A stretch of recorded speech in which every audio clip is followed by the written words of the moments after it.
Hello everyone, आज हम class शुरू करने जा रहे हैं आपके लिए एनडीए, एयरफोर्स और जेईई के लिए मैथमेटिक्स की। और इसमें आज हम बात कर रहे हैं लिमिट के बारे में।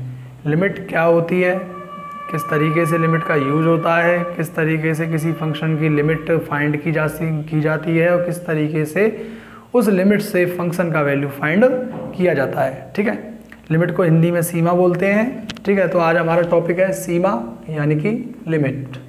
ठीक है, लिमिट क्या होता है, सिंपल आप एक डेफिनेशन ये समझ सकते हैं इसकी कि कोई भी एक वेरिएबल मान लीजिए x इक्वल टू a,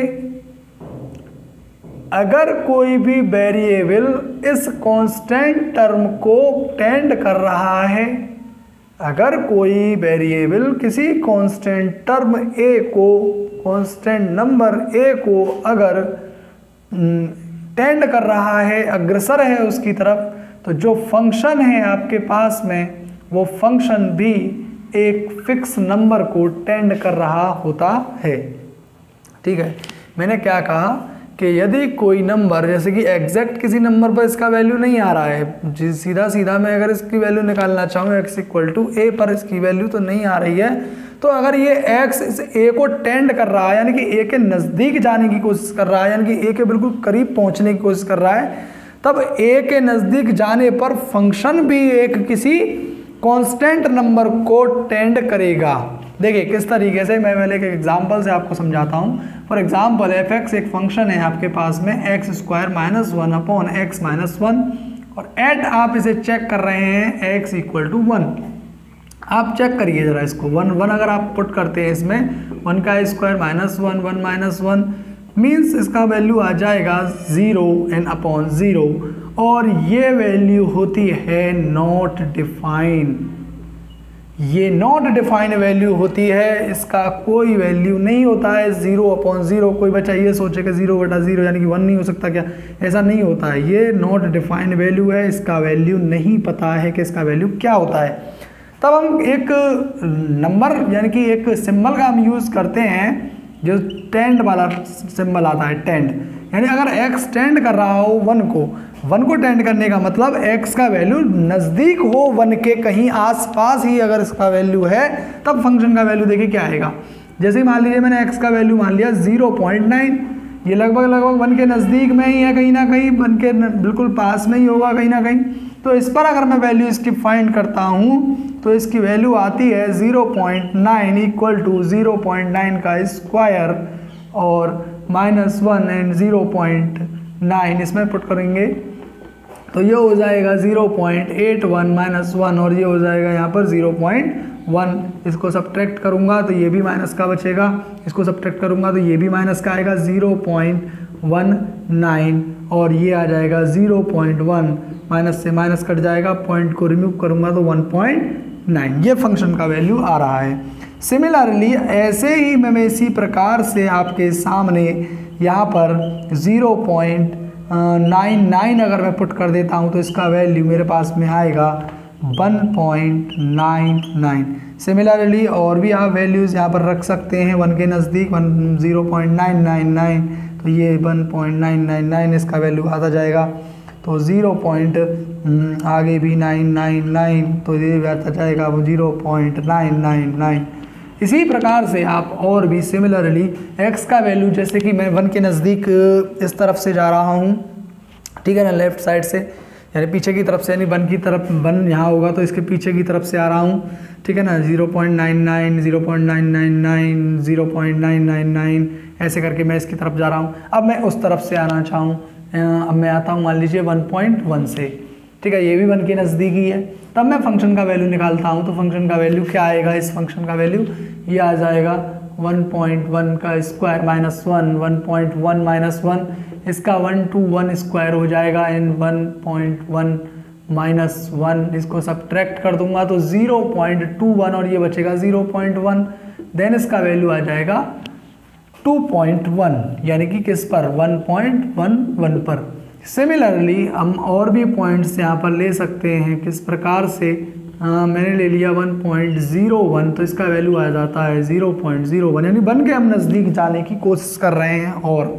और नज़दीक जा रहे हैं तो इसका वैल्यू लगभग इतना आ जाएगा। और इसी प्रकार से इसका वैल्यू 1.0001 पर अगर हम फाइंड करना चाहें तो वो भी लगभग इतना आ जाएगा। ठीक है, तो अब हमें एक बात पता चली यहाँ पर कि अगर हमारा x जो है वो टेंड कर रहा है 1 को, x अगर टेंड कर रहा है 1 को, तो यहाँ पर फंक्शन का वैल्यू भी टेंड कर रहा है, किसको? टेंड कर रहा है 2 को। देखिए 1.99999 का मतलब क्या हुआ? लगभग 2 के नज़दीक, और 2.00000001 के बाद में भी उसका वैल्यू भी क्या होने वाला है? 2। तो यही डेफिनेशन कहती है अगर आपका फंक्शन का वेरिएबल किसी एक कांस्टेंट नंबर को टेंड कर रहा है, उसकी तरफ अग्रसर अगर है, तो फंक्शन भी एक जो है किसी कांस्टेंट नंबर की ओर अग्रसर होगा या उसकी ओर टेंड करेगा। ठीक है, सिंबल फॉर्म में इसे कैसे लिख सकते हैं आप? सिंबल की फॉर्म में ऐसे लिख सकते हैं, लिमिट, वो ऐसे करके limit x tends to 1, then आप इसे ऐसे लिखेंगे, then function is tend to 2, ये इसका वैल्यू टेंड करेगा 2 की तरफ। ये इसका एक सिंबल होगा, या फिर आप सिंपल कह सकते हैं इस तरीके से, in general form x tends to a, limit x tends to a equal to, इसका इक्वल नहीं लगाएंगे, सॉरी, यहाँ पर टेंड करवाएंगे, और किसके बराबर आप रख सकते हैं? किसी भी कांस्टेंट नंबर l के लिए। ठीक है, ये था लिमिट का डेफिनेशन। बात एकदम क्लियर है, इसे आप नोट कर सकते हैं।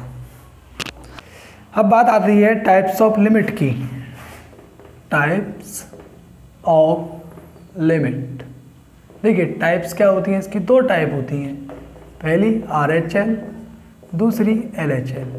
ठीक है, यानी कि एक तो होती है राइट हैंड लिमिट और दूसरी होती है लेफ्ट हैंड लिमिट। ठीक है, राइट हैंड लिमिट कौन सी होती है? जैसे कि अभी आपके पास में x इक्वल टू a था, ठीक है, तो अब कोई भी नंबर या फिर कोई भी लिमिट इस नंबर को a को राइट साइड से टेंड कर रही हो, किस साइड से टेंड कर रही हो? राइट साइड से उसकी तरफ आना चाह रही हो। जैसे कि हमें अभी 1 की तरफ जो आए थे हम राइट साइड से, राइट साइड यही तो था, इस तरफ से हम लोग आ रहे थे, तो ये राइट साइड से इसको टेंड कर रहे हैं। और लेफ्ट हैंड मतलब जो इस नंबर को लेफ्ट हैंड की तरफ से टेंड कर रही हो, वो उसकी लेफ्ट हैंड लिमिट होती है। ये लेफ्ट हैंड लिमिट्स हैं और ये राइट हैंड लिमिट्स हैं। तो इनको सिंपल ही आप कहते हैं राइट हैंड लिमिट को x equal to a plus H, क्योंकि ये इससे ज़्यादा होगी। ठीक है ना, और सिंबल में आप इसको कह सकते हैं x tends to a plus और फंक्शन, देन ये किसी नंबर को ही टेंड करेगा, मान लीजिए किसी नंबर L1 को। ठीक, इसी प्रकार से ऐसे ही आप इसमें कह सकते हैं लेफ्ट हैंड के लिए a माइनस एच होगा, क्योंकि सभी लिमिट्स इससे छोटी होंगी लेफ्ट वाली। तो इसको आप सिंबल में आप शो कर सकते हैं x tends to a minus और f एक्सटेंड करेगा किसी भी एक फिक्स नंबर को। ठीक है, तो इस अब है सीमा से संबंधित कुछ महत्वपूर्ण नियम, important rules related to limit. क्या होते हैं जरा उनको समझें। कि पहला नियम है कि प्रत्येक फलन की केवल एक सीमा होती है। Function has only one limit, हर एक फंक्शन की एक लिमिट होती है, ये बात आप याद रखेंगे। दूसरी बात, अगर कोई आपके पास में कांस्टेंट फंक्शन है, कोई भी आपके पास में अगर कांस्टेंट फंक्शन है f(x) बराबर k, ठीक है ना, k कोई भी कांस्टेंट अगर है, तो उस फंक्शन पर अगर आप लिमिट लगाते हैं a, यानी लिमिट को अगर आप रख देते हैं उसमें a में, यानी कांस्टेंट पर अगर आप लिमिट लगाते हैं तो कांस्टेंट पर कोई भी लिमिट नहीं लगेगी। अगर आपको ऐसे limit x tends to a और ये 5 दिया है तो इसका वैल्यू 5 ही रहेगा, क्योंकि यहाँ पर कोई भी वेरिएबल नहीं है x का, क्योंकि ये x टेंड कर रहा है, कांस्टेंट टेंड नहीं कर रहा है, इसलिए इसका वैल्यू 5 ही रहेगा। ठीक है, चलिए ऐसे ही अगर एक फंक्शन और एक कांस्टेंट अगर ऐड हुआ हो तो वही बात, कांस्टेंट पर लिमिट नहीं लगेगा, केवल फंक्शन पर लिमिट लगेगा।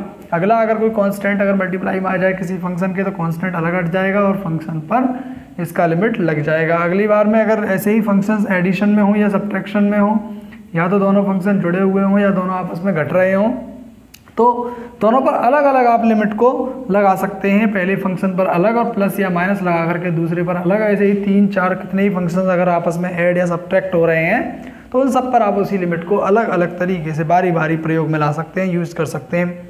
ऐसे ही मल्टीप्लाई में हो तो दोनों के लिए मल्टीप्लिकेशन में दोनों को अलग अलग fx पर लिमिट अलग लगेगी यही लिमिट, और यही लिमिट gx पर अलग लगेगी, ठीक है। इसी तरीके से लिमिट अगर ये डिपेंड जो है डिवाइड में अगर फंक्शन आ जाए दोनों के दोनों, अगर अंश बटे हर में अगर तो फंक्शन आ जाए तो अंश में लिमिट अलग से लगेगी, यानी कि न्यूमरेटर में अलग से लगेगी लिमिट और डिनोमिनेटर में अलग लगेगी, ठीक है ना। ये इसके कुछ रूल्स हैं, लिमिट्स को आप कहाँ किस तरीके से अप्लाई कर सकते हैं। अगर फंक्शन के ऊपर होल पावर लगी हुई है, कुछ भी पावर अगर लगी हुई है तो उस फंक्शन को उसकी जो लिमिट उसके बाहर है, पावर के अगर बाहर है, for example x tends to इसकी लिमिट 1 है और फंक्शन है आपके पास में 5x² प्लस 3x प्लस -2 का होल स्क्वायर, तो इस लिमिट को आप डायरेक्ट यहाँ पर पुट कर सकते हैं, कोई समस्या नहीं है, इसके अंदर ही आप रख सकते हैं, पावर के अंदर ही। अगर कोई फंक्शन की पावर फंक्शन आ जाए तब उसके समय पर फंक्शन जो नीचे बेस है उसमें भी लिमिट को शो कर लिख सकते हैं, पुट कर सकते हैं, और उसकी पावर में भी अलग से पुट कर सकते हैं, ठीक है। ऐसे ही लिमिट अगर लॉग फंक्शन आ जाए, लॉग का फंक्शन आ जाए उसके लॉग के अंदर, तो लॉग को अलग हटा करके फंक्शन को यानी कि लिमिट को अंदर ही उसमें रख सकते हैं, लॉग के अंदर ही, ठीक है। ऐसे ई की पावर fx है तो इसको इसके ऊपर भी सेम टू सेम, जैसे कि fx है तो लिमिट fx की होगी ना कि ई की, ठीक है। लिमिट ऑफ fx मॉड में फंक्शन है तो इसको पूरे के मॉड में लगा दें तो भी इसका वैल्यू यही रहेगा।